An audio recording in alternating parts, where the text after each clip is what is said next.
sou a pessoa mais indicada para falar sobre família, pastor. Falar sobre família no sentido de um líder. Eu não sou líder. Eu não estou aqui fazendo demagogia. Eu não sou líder. Eu não estou fazendo, nem pretendo fazer demagogia aqui. Não sou líder. Mas falar sobre família é necessário no ministério pastoral. Mas eu vou lhe dizer uma coisa. Para falar isso aqui, eu dobrei o meu joelho, entrei no meu quarto e disse assim para o Senhor: quando eu for pegar a sua palavra, eu quero ser boca de Deus nessa noite. Amém. Glória a Deus. Aleluia. Eu quero falar sobre família, pastor. A família na vida do líder é algo fundamental, é muito importante.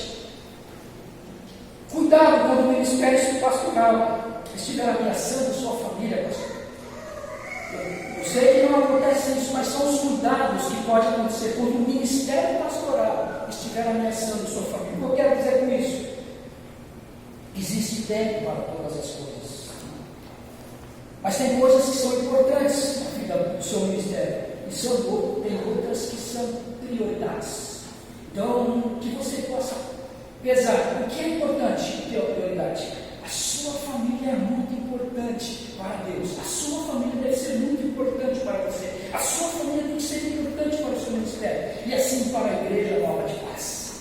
Coisas que são importantes, mas há coisas que são prioridades. E aqui eu queria rapidamente fazer um comentário de uma entrevista que eu vi de um pastor.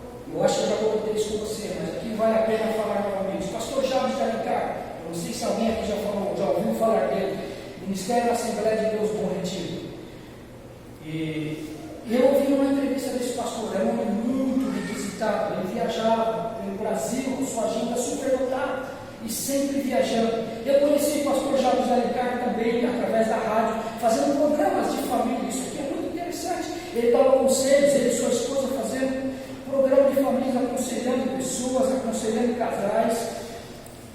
E nessa entrevista que eu ouvi, foi no ano passado, o entrevistador perguntou para ele a seguinte coisa: se você pudesse voltar atrás, o que é que você não faria, deixaria de fazer?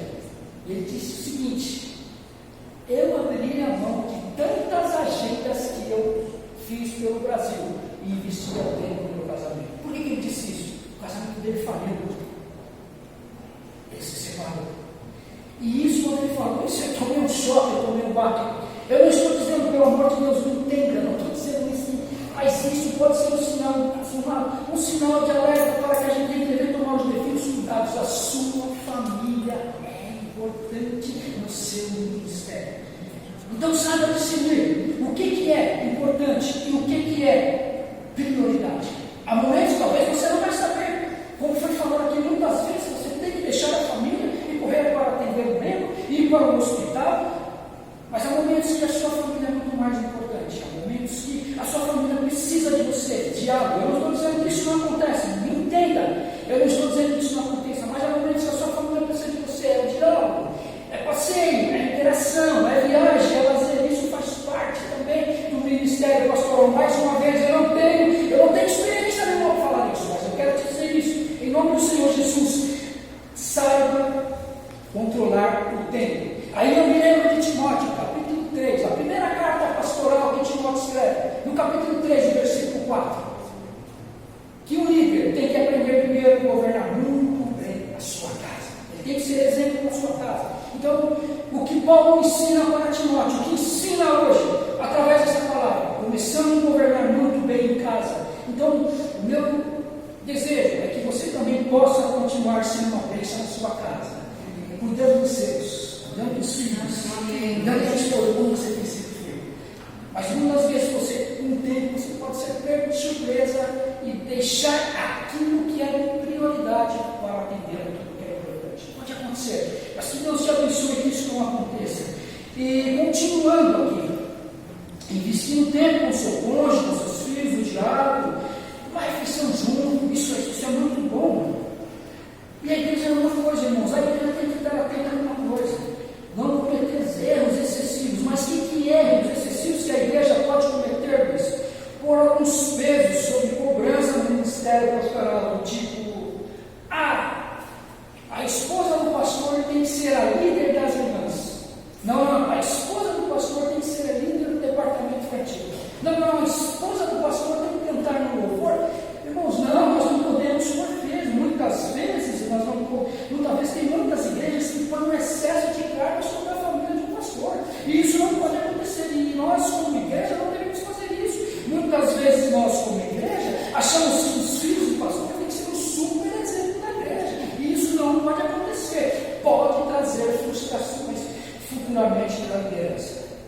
Porque nós não somos perfeitos. O que nós queremos cobrar perfeição se nós não somos perfeitos? Então, a igreja também tem que se atentar para esse tipo de coisa. Não com esse exemplo de justamente essa carga de colocar no ministério pastoral. Então, uma outra coisa que eu gostaria de falar, já partindo para o final. E aqui eu digo o seguinte: o texto que nós lemos, pastor, que nós acabamos de ler, eu queria dizer para você o seguinte: uma igreja saudável, não é uma igreja que tem. É muito bom se nós pudéssemos ter aqui um coral com 50, 100, 200 vozes. Uma igreja saudável.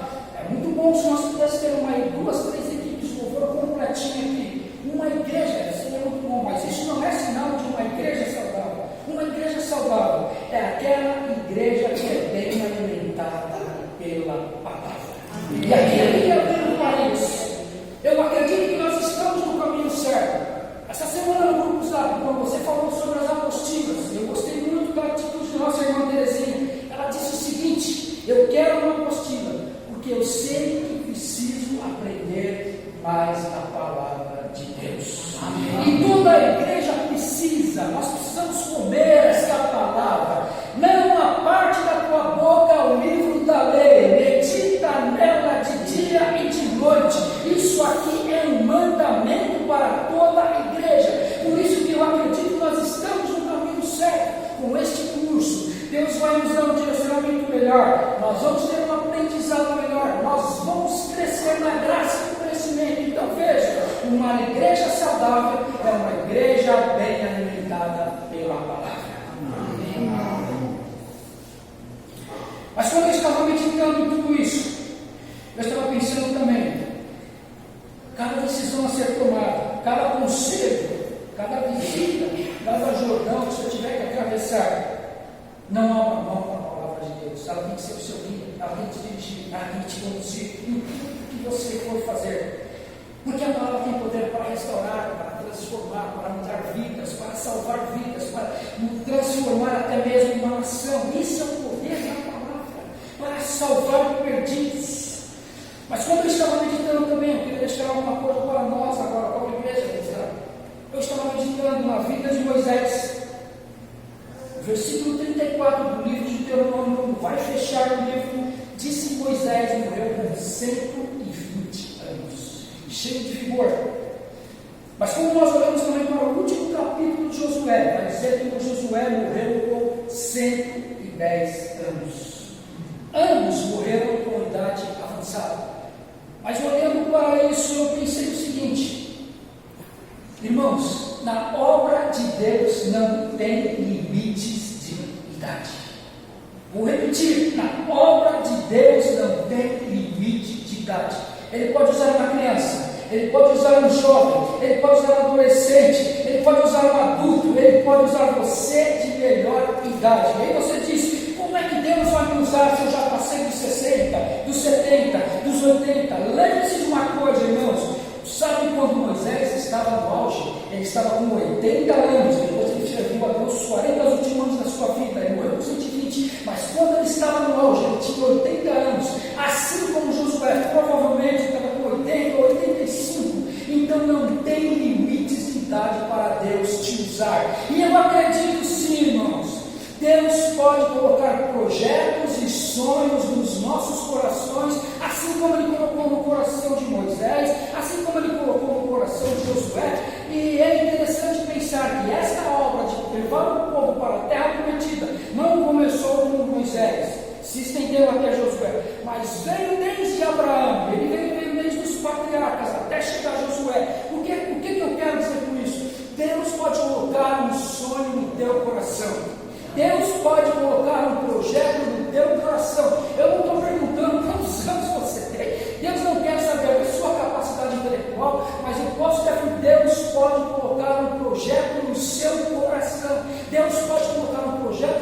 coração na igreja não significa dizer que você vai concluir o projeto, mas que você pode iniciar. Eu fico pensando, irmão, por que será que Deus nos concedeu esse terreno? Até agora eu não consigo entender que esse terreno foi dado só para o nosso bel prazer. Existe um projeto de Deus nesse terreno.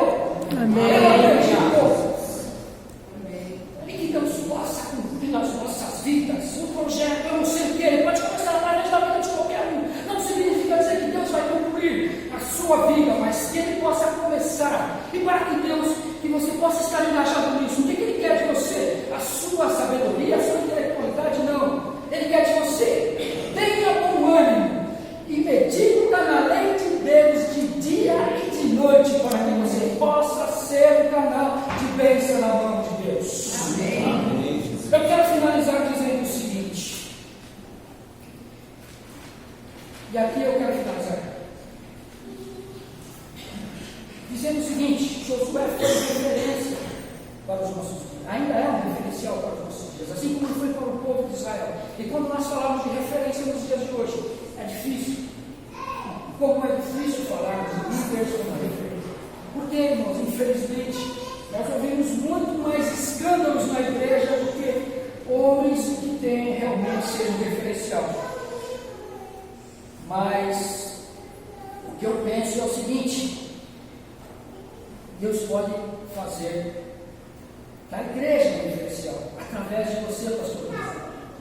O meu desejo é que você seja, de fato, uma referência para a Igreja Batista Novas de Paz. O meu desejo é que você possa, assim como Moisés tinha um chamado, assim como Josué tinha um chamado, que Deus complete a boa obra que Ele começou no seu ministério, que você entregue para Deus esta noiva que aqui está, sem mácula, sem ruga, sem mancha, para aquele grande dia nós podemos glorificar a Deus. Amém. E eu vejo aqui, nós podemos aprender com Josué, e aqui eu quero encerrar as minhas palavras. Nós podemos aprender com Josué. Josué é um referencial, porque ele vai de servo a líder. Mas você pode aprender com o maior líder que o mundo já conheceu, Jesus Cristo.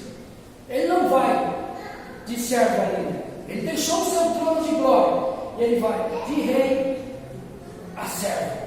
Ele veio para servir e dar a vida a nós. Amém. Que Deus te abençoe, que seu ministério prospere a cada dia. Em nome de Jesus.